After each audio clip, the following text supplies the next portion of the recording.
দর্শক এবারে পর্যটন নগরী কক্সবাজারের ইফতার আইটেম দেখাতে চাই আপনাদের। আমার সহকর্মী এহসান আল কুতুবী আমাদের সঙ্গে যোগ দিচ্ছেন। এহসান, ইফতার বাজার কতটা জমে উঠেছে, কি কি আইটেম আছে মেনুতে একটু দেখতে চাই আপনার মাধ্যমে। রেইনবো অলরাউন্ডার এক্সটেরিয়র পে বাড়ির বাহিরের দেয়ালের সুরক্ষা নিয়ে থাকুন নিশ্চিন্ত, সাথে পাচ্ছেন 10 বছরের ওয়ারেন্টি।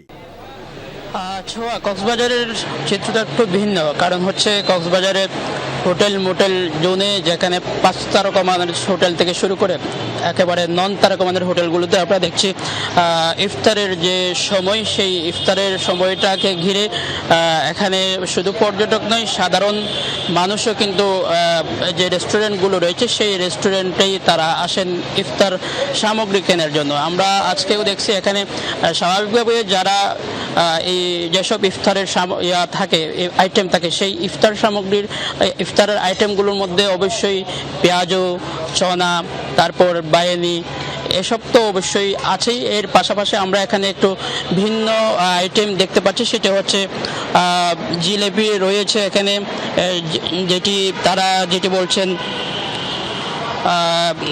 তারা বলছেন ঘিয়ে ভাজা জিলাপি এবং কাবাব, ডিম আলুর চপ, ঘি আলুর চপ, পাকোড়া সহ বিভিন্ন আইটেম আমরা এখানে দেখতে পাচ্ছি। এবং এই সুস্বাদু খাবার এই ইফতার দিয়ে যাতে সবাই আজকে সারাদিন যে রোজা রেখেছে সেই সারাদিনের রোজার যাতে তৃপ্তি ভরে ইফতার করতে পারে, সেজন্য কিন্তু আমরা দেখছি এখানে লাইনে দাঁড়িয়ে ইফতার সংগ্রহ করছে, ইফতার নিচ্ছে। কেউ এখানে যারা আছেন তারা নয় শুধু